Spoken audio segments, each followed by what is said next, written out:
Now it's time for Lefties losing it, and it wasn't just President Joe Biden embarrassing himself at a big LA fundraiser with the Hollywood elite.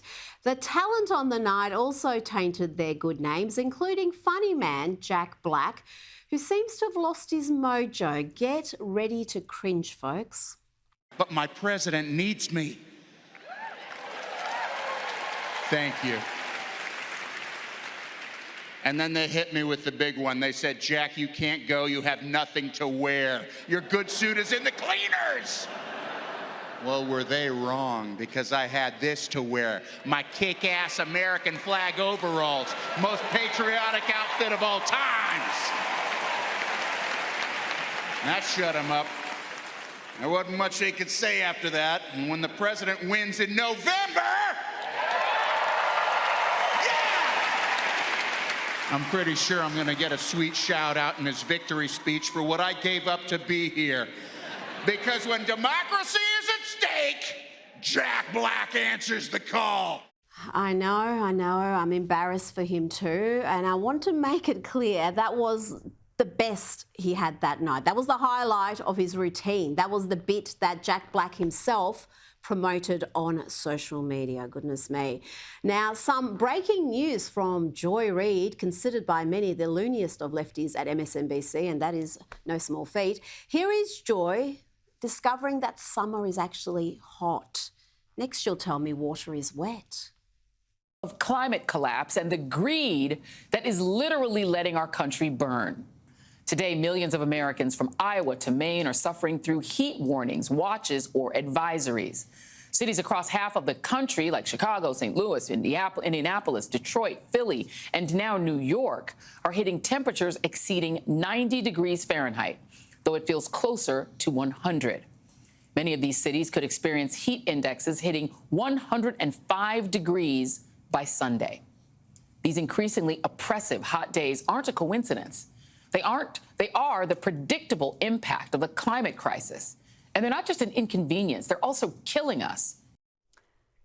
It's literally summer tomorrow in America. 90 degrees Fahrenheit, that's 32 degrees Celsius for everywhere else in the world.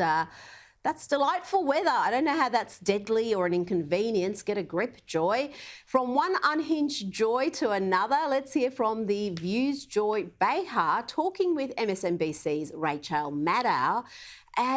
They've both shared this fever dream about Trump coming to get them.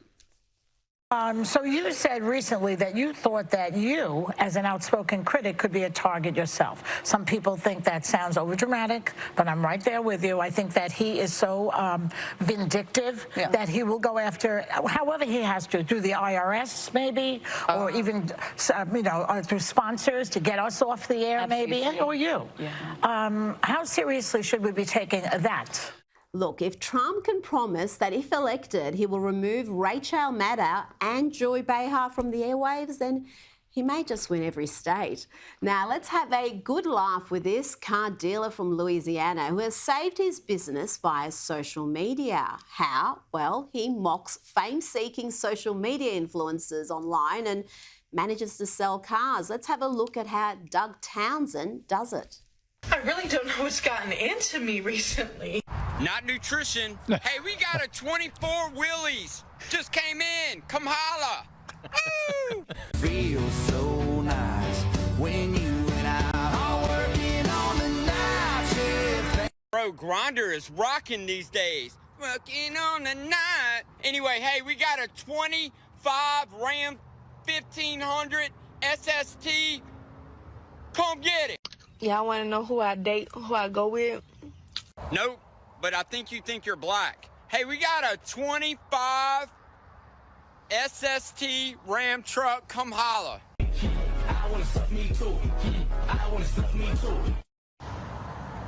My baby mama's grandma's got a fatter than you. You should take that thing and just go park it somewhere else. Hey, we got a 24 Jeep Gladiator. Now, while Donald Trump speaks about the senseless murder of a mother of 5 by an illegal immigrant, what is the Biden administration border czar Kamala Harris up to?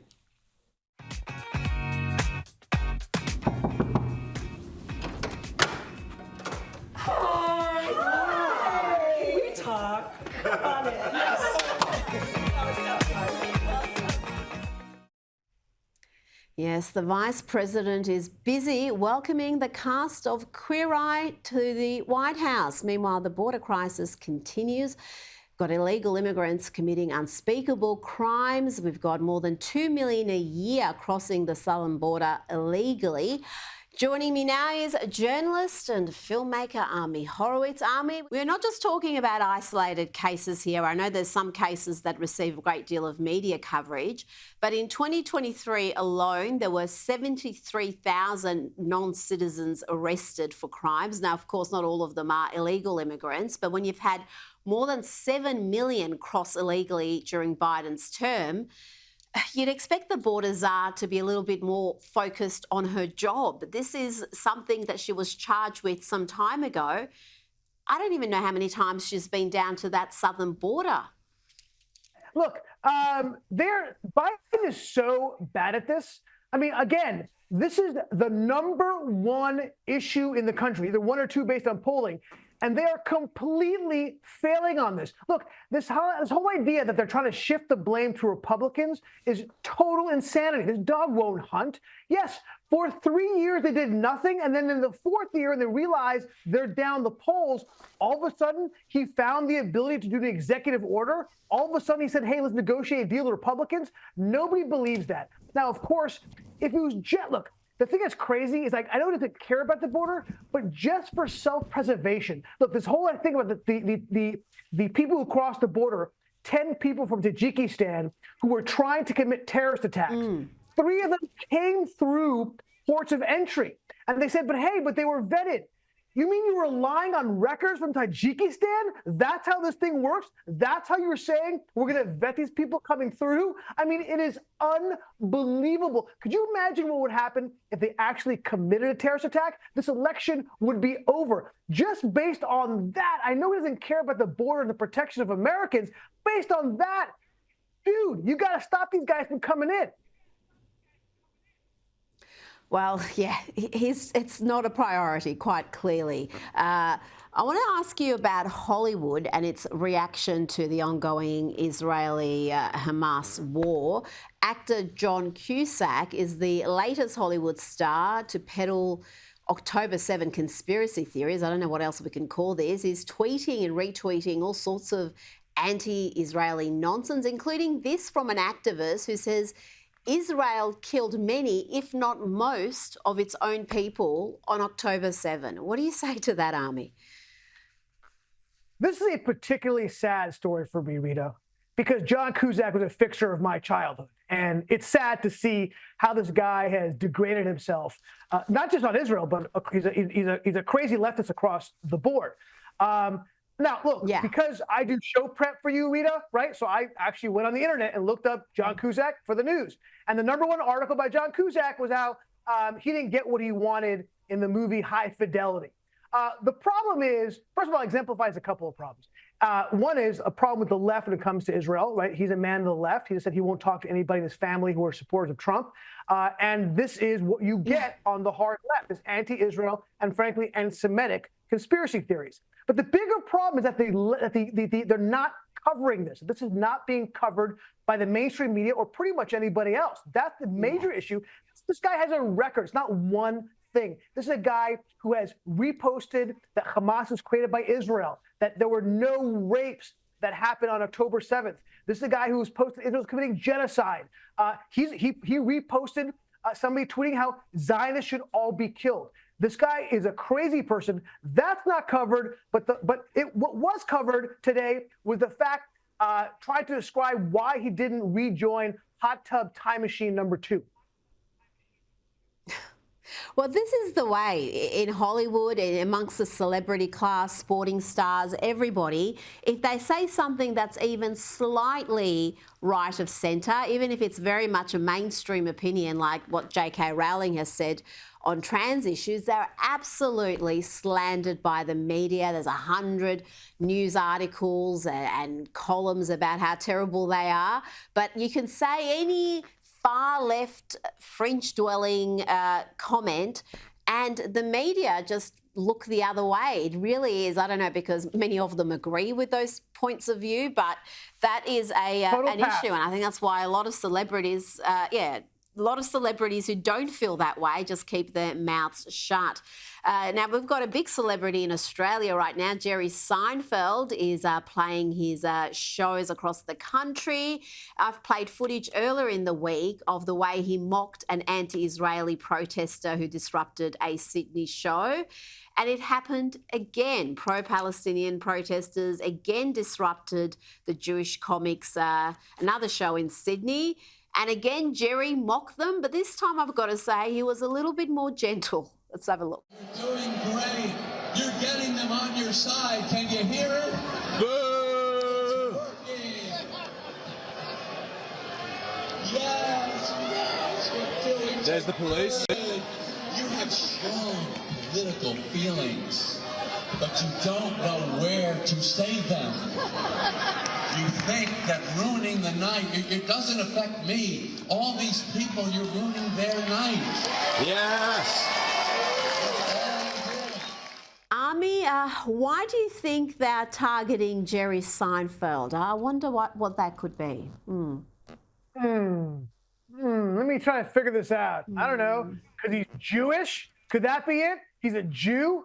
You know, actually, I like the fact that Seinfeld doesn't let this go. He actually does go ahead and roast the protesters. The protester was chanting from the river to the sea, and we commented, "Hey, you just solved the Middle Eastern problem." And I think I liked he also he was able to curate his roasting based on the fact that you guys are in Australia, and he said, "Why don't you guys figure out your Aboriginal problem first before you try to attack Israel?" No, I love that he went on the attack. But I think the funniest part of that whole thing, that the protesters waited until the show was just about done before he disrupted it so you can watch Jerry Seinfeld before he was thrown out.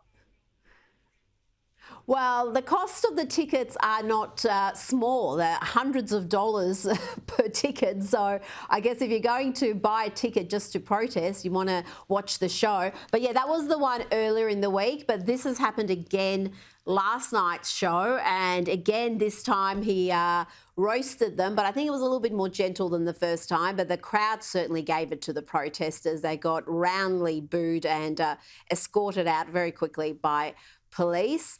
Now, I want to ask you about Wikipedia before you go. Anyone with an IQ above room temperature knows that Wikipedia is not an unbiased platform. It often is not reliable or objective source of information. And that is also the case when it comes to Israel. Investigative journalist Aaron Bandler has written a piece about the 7 tactics Wikipedia editors have used to spread anti-Israel bias since October 7, including adding anti-imperialism into Hamas's list of ideologies and removing anti-Semitism. There's anti-Zionism there, but not anti-Semitism. This is a worry, Army, because for a lot of people, they trust Wikipedia. It's seen as a unbiased source of information, but often there is a lot of activism at work there. Yeah, and that's deliberate, obviously. The anti-imperialism and removing anti-Semitism. The anti-imperialism is because they're trying to actually lionize Hamas to the left. I mean, this is Wikipedia has also relied on Hamas run numbers for how many civilians were killed, which were obviously debunked. We all knew that they were all lies. They didn't include October 7th as a list of major Islamic terrorist attacks, even though it was one of the largest Islamic terrorist attacks. No, the Wikipedia problem, Rita, is actually one of the biggest problems we have in our country. I know that sounds crazy, but you have to understand Wikipedia is the first thing people go to, including myself, knowing that it's biased, to get information on something. If you're looking up almost anything, it's on the top of the Google search list. Look, it is a fountain of all information, the modern day Library of Alexandria. And it is incredibly biased to the left. And Rita, I like to make things all about me. And to give you an example on that, look, when they list Michael Moore, they list him as an American filmmaker. When they list me, they list me as right-wing filmmaker. I'm not a right-wing person. I'm a very moderate person. I can go on and on You're about not the right-wing. I've had Wikipedia on my page. So yeah, it is a significant problem that we have with information in our country, and I don't know how it gets fixed. I don't think it does. Well, I would argue Google is a bigger problem than Wikipedia because Google has got a virtual monopoly. It's how people find out information, whether they're wanting to find a business or get an explanation on something or learn how to do something. You Google it, it's a verb, and Google itself has got biases in its algorithms. Ami Horowitz, always a pleasure. Thanks for your time this evening.